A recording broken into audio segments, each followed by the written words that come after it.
ठाण्यातील बेकायदेशीर बांधकामांवरून मर्जिया पठाण यांचा प्रशासनाला खडा सवाल. ठाण्यातील शिळफाटा येथील बेकायदेशीर गोदामांवर नुकत्याच झालेल्या कारवाईवर बोलताना नगरसेविका मर्जिया पठाण यांनी प्रशासनाच्या भूमिकेवर गंभीर प्रश्न उपस्थित केले आहेत. आम्ही बेकायदेशीर गोदामांवरील कारवाईचे स्वागतच करतो, परंतु ही कारवाई संपूर्ण ठाण्यात निष्पक्षपणे आणि भेदभाव न करता झाली पाहिजे, अशी त्यांनी स्पष्ट भूमिका मांडली आहे.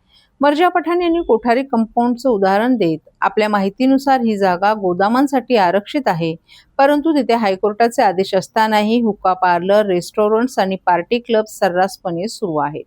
गोव्यातील पबमध्ये झालेल्या मोठ्या अपघातासारखी दुर्घटना इथेही घडू शकते. मग प्रशासन या हायरिस्क जागांवर कारवाई का करत नाही, असा प्रश्नही त्यांनी उपस्थित केलाय. प्रशासनाच्या ढिसाळ कारभारावर तीव्र संताप व्यक्त करत जेव्हा एखाद्या व्यापाराचं हक्काचं दुकान किंवा गोदाम तोडलं जातं, तेव्हा एका ठाणेकराचं आर्थिक नुकसान पाहून मनाला नक्कीच वेदना होतात. परंतु खरा प्रश्न हा आहे की जेव्हा बेकायदेशीर बांधकामं उभी राहतात तेव्हा प्रशासन झोपलेलं असतं का?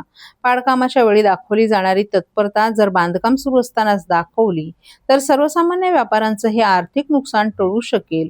या संदर्भात आयुक्तांनी कोणत्याही भेदभावाशिवाय योग्य ती कारवाई करण्याचं आश्वासन दिल्याचंही मर्जिया पठाण यांनी सांगितलं. जो इलीगल गोडाउन्स है या इलीगल कंस्ट्रक्शंस है उसके ऊपर कारवाईला आपण वेलकम करते, पण निष्पक्ष राहून पूर्ण ठाण्याला कारवाई झाली पाहिजे. बरोबर. कोठारी कंपाऊंड सेक्टर 4 माझी माहितीप्रमाणे, correct me if I am wrong, पण तिथे गोडाऊनचं रिझर्वेशन दिलं गेलं आहे. पण तरी सुद्धा आपल्याला तिथे बघायला भेटतंय हुक्का पार्लर, रेस्टॉरंट्स, पार्टी क्लब्स खूप बनून गेलाय. आणि again correct me if I am wrong, पण तिथे हायकोर्टचा ऑर्डर पण आला होता तिथे कारवाई करायला. तर माझं फक्त तेवढाच प्रश्न होता की किती कारवाई तुम्ही तिथे केली. बरोबर.